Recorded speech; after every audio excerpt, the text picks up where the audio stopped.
his mouth.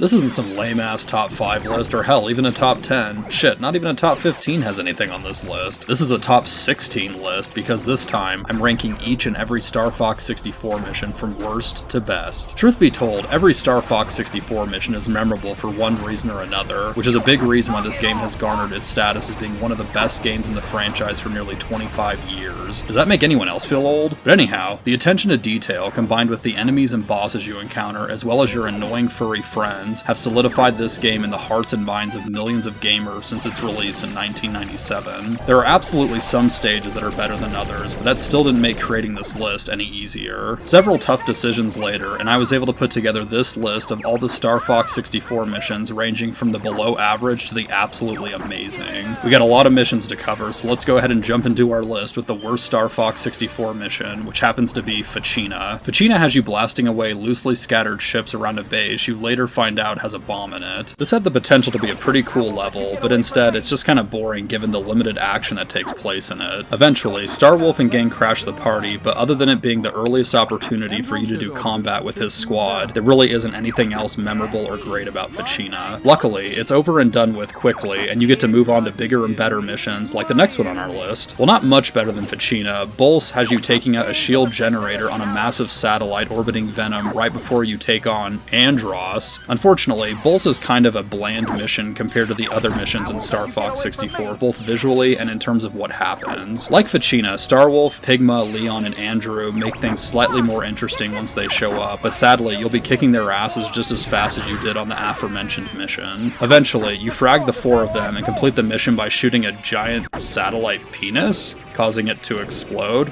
Woo! Sector Z is another open combat arena like the previous 2 stages. God, maybe these levels just kinda suck. Guess we'll just have to wait and see, won't we? But anyhow, in this mission, Great Fox is ambushed by a bunch of pissant ships, and then out of nowhere, some huge frickin' mega missiles get launched at the Great Fox, and it's up to you to destroy them before they destroy your mothership. This mission ends up sounding a lot cooler in concept than in execution. I appreciate the tension of having massive missiles closing in on the Great Fox, but overall, it's just not that great of a mission, and it's over and done with way too fast. You'll probably want to succeed in this mission, since failure results in you having to play Bulls next. Ugh. I guess if you do up, at least you get to see the Great Fox take on some cool damage. But yeah, not a bad stage, but not that great either. Up next is our first non-R-Wing mission, Titania. The premise of this mission has you saving the most useless character in the game, Slippy, get this guy off me frog, as you are forced to save his dumbass from Titania's boss, who is actually the coolest thing about this mission. Other than that, you're dodging giant pillars that just randomly decided to fall on you, landmines, and a plethora of other crap hurled at you by the planet's enemies. Compared to the other 2 non-R-Wing missions, this one is by far the weakest, and again, not a great stage, but not terrible either. Trust me though, things will start to get good here soon, I promise. Zonus. Now here's an awesome stage. Okay, not really awesome, but decent. In this mission, you're flying above a toxic ocean filled with strange creatures, spotlights, and Douchebeard the Ape Pirate, who you'll eventually fight as the mission's boss. What's cool about Douchebeard is he is primarily taken out with bombs, which is a welcome mix to the previous bosses you fought, which only require your standard laser blasts to take out. Other than your fight with him, you'll also get help from Cat, who also happens to be a cat.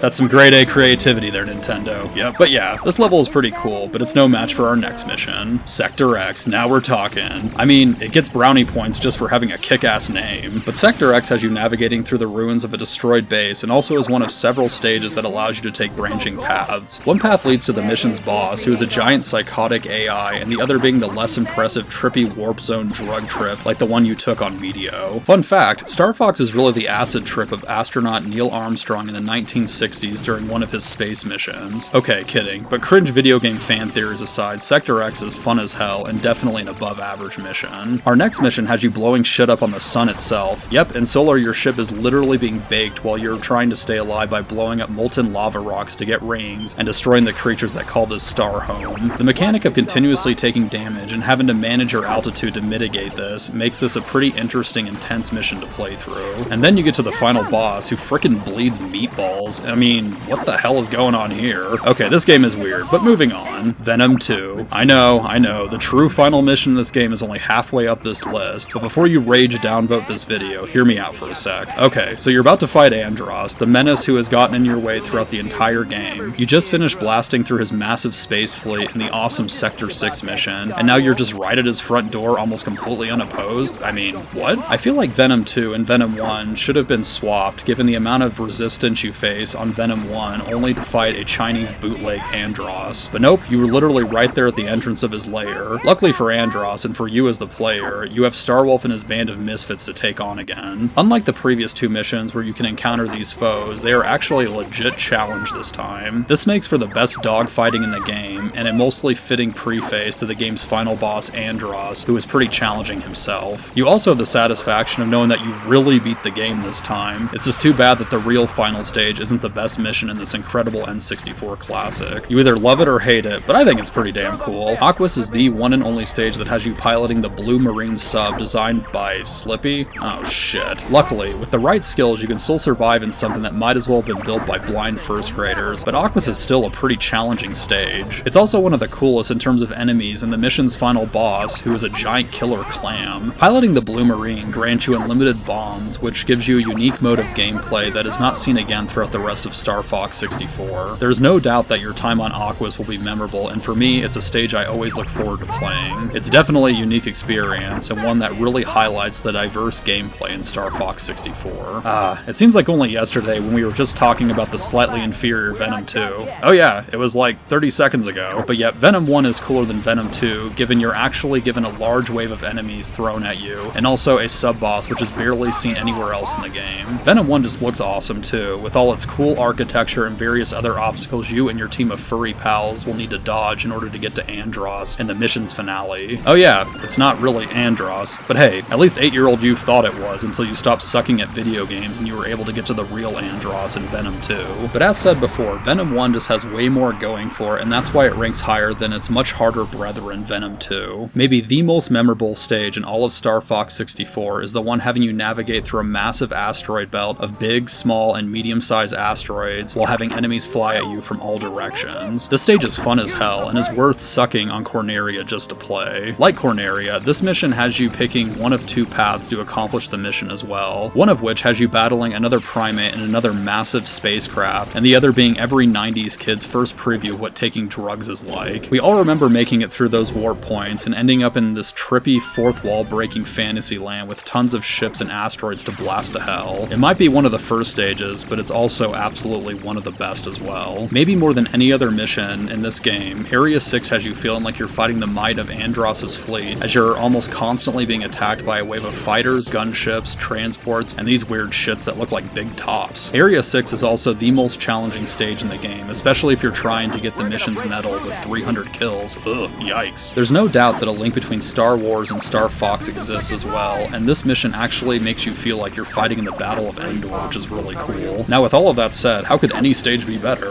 Remember earlier when I said that a lot of the open combat arena levels kinda sucked? Not this one. In fact, Katina is one of Star Fox 64's best stages. Where it varies from its less impressive ilk is the scale of combat present on Katina. There are tons of enemies and allied craft everywhere, creating an awesome fog of war scenario that even Slippy comments on to no one's surprise. Shit really gets real though, when the enemy's mothership arrives and unleashes 3 times the amount of enemies and all hell just breaks loose. And then, you must destroy the mothership's hatches where all the enemy ships are coming from before finally receiving 1 minute to take out the mothership itself, Independence Day style. The finale has the mothership crashing down and you flying off into the sunset with your rodent allies. God damn, that's satisfying. MacBeth is the best non-aerial mission and has you and your trusty tank again, this time taking out a trained battle station car by car. While struggling to do this, you'll also have to compete with a crap ton of other ships and other obstacles as well. However, it's the mission's end where this stage really shines. You're given the option to take out MacBeth's boss in a giant tethered assault ship directly, or you can ignore him completely and blast these switches, which may or may not do anything. Oh yeah, they hurl this asshat and his train into a massive building, and the boss gets to watch his death play out slowly. Okay, sadism aside, this stage is fun as hell and is one of the game's highlights, which is a feat in itself. At this point, we have 2 stages left, which if you've been keeping score, you can guess what they are. But anyhow, let's find out what the second best Star Fox 64 mission is. Sector Y takes a lot of what made Area 6 amazing and combines it with mechs that look like gorillas, 2 sub-bosses, and many enemies to blast through. The end result is one of the best missions in the entire game. And the best part is, it's only the second mission in the game depending on what you did in the previous stage, which